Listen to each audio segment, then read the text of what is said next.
So you guys are going to help the DPs understand 3D.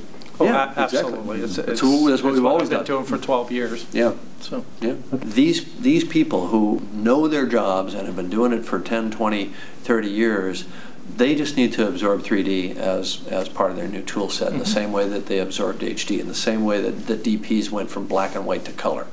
Big deal, guys. You went from black and white to color. Nobody thinks about that now. Oh, I couldn't make the transition to color. Like, you know, some actor with a squeaky voice who didn't make the transition from you know, silent to talkies. You know, even when we were making Avatar, we knew that not every film was going to run out and do what we did on Avatar. That it was always going to be a very, very narrow spectrum of production.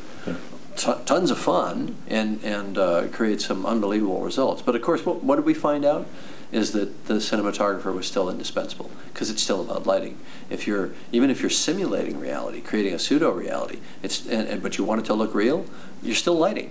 So now you're having to create lighting instruments in virtual space that are essentially the equivalent. You know, you got a soft light, you got a 2K, you got a 12K, you know, narrow collimated xenon, whatever it is. You had to recreate all those, because you know, the lighting is lighting. No matter how you're doing, whether you're doing it in the real world, whether you're doing it in digital, whether you're doing it in 3D, whether you're doing it in virtual. And the transition from 2D film to 3D digital has been the biggest single jump that directors of photography have had to make, probably in their careers. Because if you want to go from 2D to 3D, you have to make a double jump. Unless you've already been shooting digital, and not all of them have. Some of them are multiple Academy Award-winning DPs that have shot only film. You know, that's not so much anymore. But it has been a factor. We still find even today that it's a factor. We still had people, you know, sort of saying, finally, this is the year that I can embrace digital, because the new cameras, as of this year. So, I mean, our position is that we're not going to try to make 3D a black art. We're going to try to teach you what you need to know. But once you know what you need to know to be creative, which takes a day or two and a little bit of hands-on time, and then you're playing and you're having fun, you don't need somebody constantly there over your shoulder telling you what lens you can or cannot use, like some 3D cops. These small advocacies, these small camps that have grown up warring with each other. It's like, well, we always did parallel. We always did convergence, converged. You know, dynamic convergence on the set, parallel in our underwater housings, and we just converge it later, because that was a you know, a requirement.